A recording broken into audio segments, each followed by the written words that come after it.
soneca depois do almoço faz bem para a saúde? Mito ou verdade? É uma verdade, mas não pode exagerar. Ai, ai, ai. Então, assim, de 20 até 30 minutos é interessante mesmo, porque você gera um relaxamento depois do almoço, isso ajuda na digestão, isso é importante, né? E também gera alguns hormônios do descanso, por exemplo, a serotonina. Então você realmente tem um descanso, tem um relaxamento muscular e você consegue diminuir o estresse. Bacana. E isso faz bem para o seu organismo, não só para a saúde mental, mas para a saúde orgânica.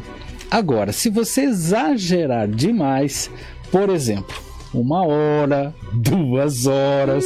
Às vezes acontece.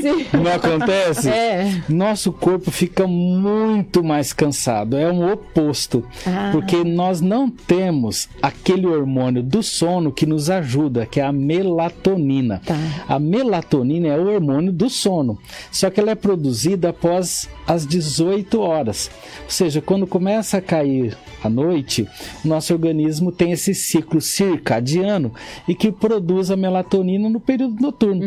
Então, como nós não estamos com essa melatonina, a gente fica forçando o sono e aí nós começamos a ter esse prejuízo orgânico. Perfeito. Então, o soninho é normal, porque nós temos, inclusive, sabe aquela letargia depois que a gente almoça?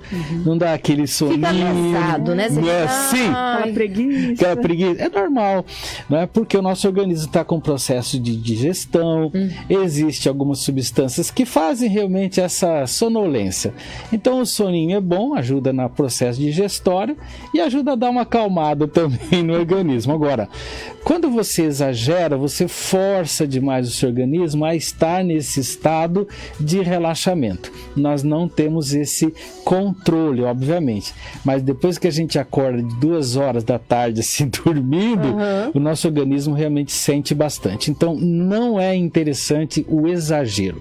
20 minutinhos até 30. 30 minutinhos é o suficiente. Combinado. Tem pessoas que todo dia, 15 minutinhos, é só aquela encostadinha, né? Já acorda Outra pessoa. Isso é realmente verdade. Bacana. E, professor, não tive uma boa noite de sono, né? E eu tiro alguns cochilinhos ao longo do dia. Isso compensa essa noite mal dormida? Não compensa. Existem estudos assim bem claros de institutos do sono, porque era uma dúvida muito grande, né? Eu não dormi bem uma noite, então eu vou compensar isso durante o dia, fazendo pequenos cochilos. E não é esse cochilo depois do almoço. São pequenos cochilos fora do horário. Não há uma compensação. Eles fizeram estudos, por exemplo, em termos de qualidade da memória, em termos de qualidades de aprendizado, de realizar tarefas durante o dia a dia. Então, se eu durmo mal, eu realizo mal essas atividades. Isso é verdade. Agora, se eu faço esses pequenos cochilos para compensar, eu não consigo gerar o mesmo alerta e a mesma qualidade do meu trabalho. Por causa de exatamente isso. Nós sempre estamos forçando o organismo a dormir. Lembra da história da melatonina?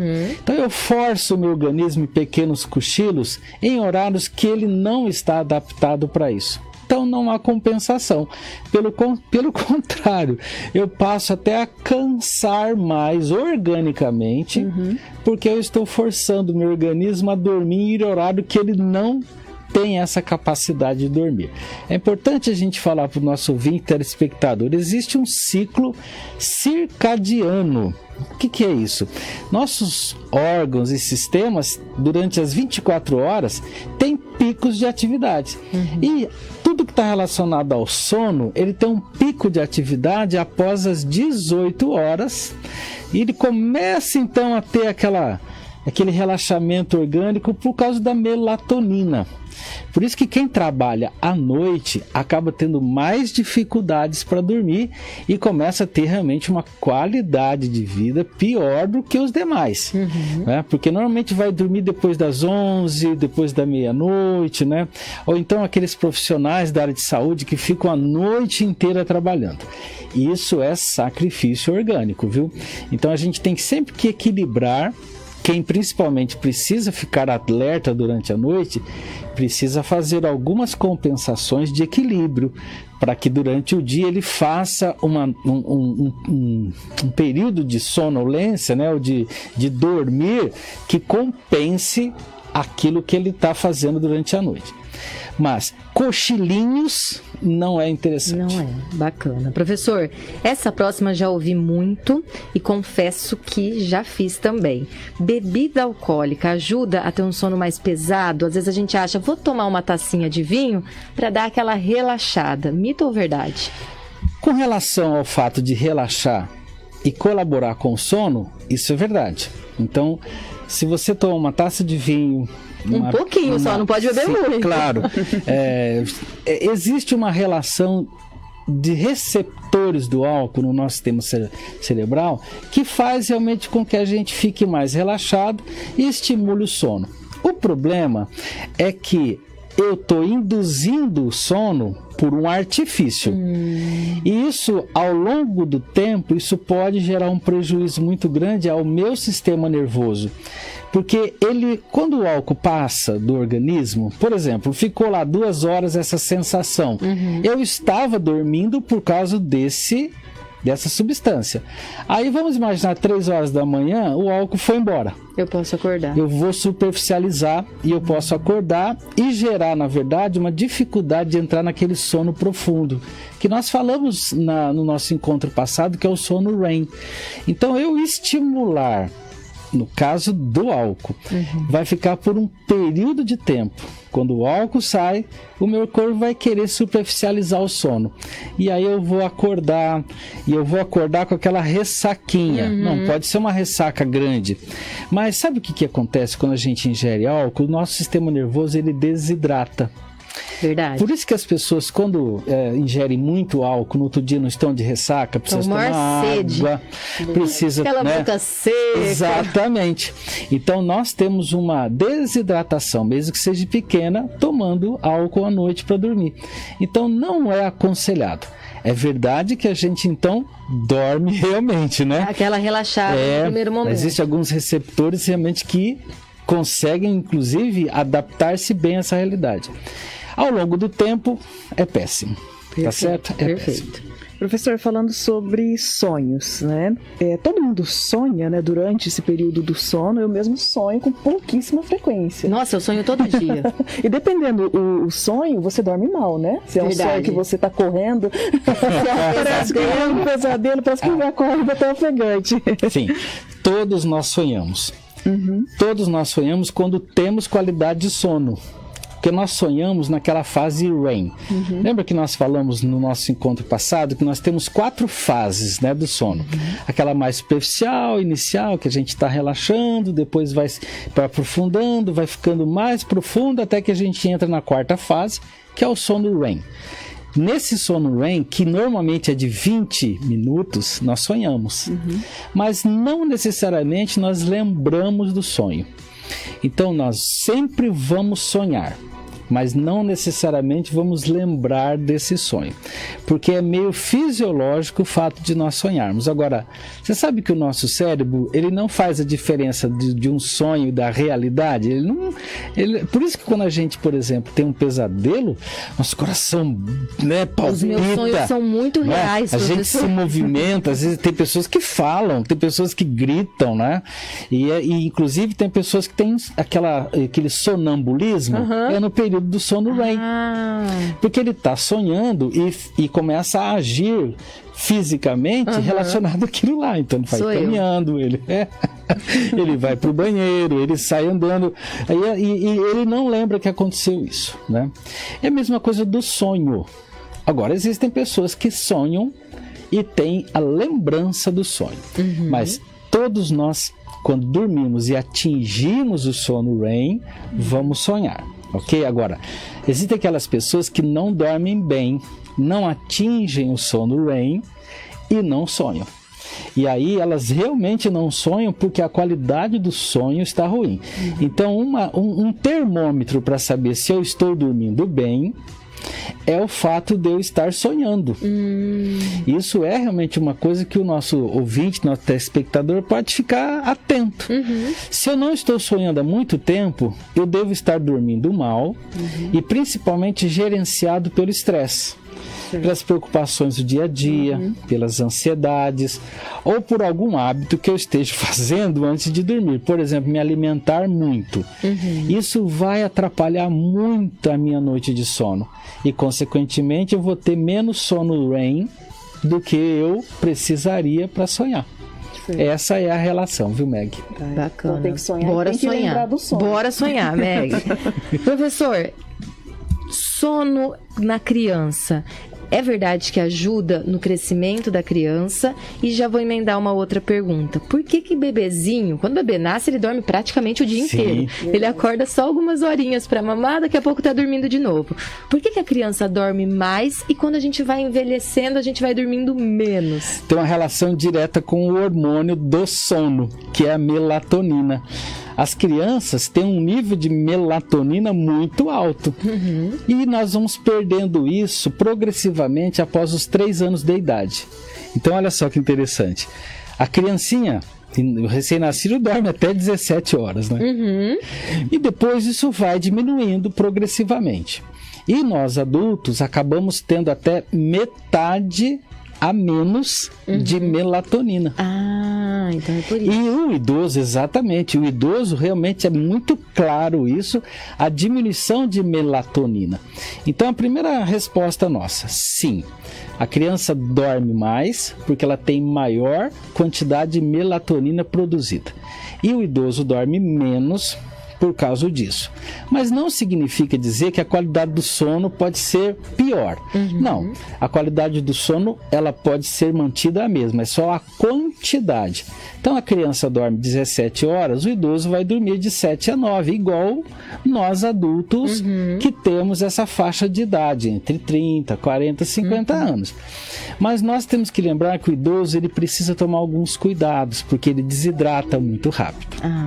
Então ele precisa estar bem hidratado, bem alimentado, para que os hormônios relacionados ao sono, no caso a melatonina, sejam mantidos a sua produção, mesmo que menor, mas ele consegue dessa forma garantir a qualidade do sono. Atividade física regular, alimentação saudável, que faz estimular alguns hormônios, inclusive calmantes, né? A gente pode até falar sobre isso. Mas o que mais importa é manter a qualidade de vida para que haja melhor qualidade do sono. Isso é fundamental. Agora, por que a criança cresce com o sono? Porque o ciclo circadiano dos hormônios de crescimento começa às 9 horas da noite. E vão até às 3 horas da manhã. Então tem que pôr a criança para dormir cedo, gente. Exatamente, porque aí você faz uma relação entre o relaxamento corporal, a utilização dos nutrientes corporais para o crescimento da criança, alinhado ao ciclo circadiano dos hormônios de crescimento. Então é fundamental que a criança durma das 9 em diante. O que está acontecendo normalmente hoje? As crianças estão dormindo tarde, por causa do celular, do videogame, da televisão e outros atrativos. Então as crianças, inclusive, estão com menor estatura do que a grande maioria dos anos anteriores, aquelas crianças que não dormem bem. As crianças que dormem bem, as estatísticas estão fluindo normalmente. Quem pode atestar isso é o pediatra. E o pediatra tem dado esse alerta. E, inclusive, o uso de celulares tem acelerado, por exemplo, o uso de óculos, né? Verdade. Está antecipando essa questão, né? Pais e mães que têm miopia, por exemplo, a criança pode ter miopia, mas está sendo antecipado isso. Crianças com óculos a partir de 4 anos, 3 anos de idade. Perfeito. Puxa vida, já está há 1 ano usando celular. Isso é o mais preocupante, né? Então, o ciclo circadiano é que responde essa pergunta que você me fez. Bora colocar as crianças para dormir cedo, então. Meu filho é grandão e meu filho dorme cedo. E dorme bem. É isso aí. E eu também sou grandona, que eu gosto de dormir cedo e durmo bem. É isso aí. 9 horas, todo mundo dormindo. Nós temos aqui a participação da Maria Aparecida Beato, professor, e ela está perguntando o seguinte: quem toma calmante para dormir tem prejuízos ao longo do tempo à saúde?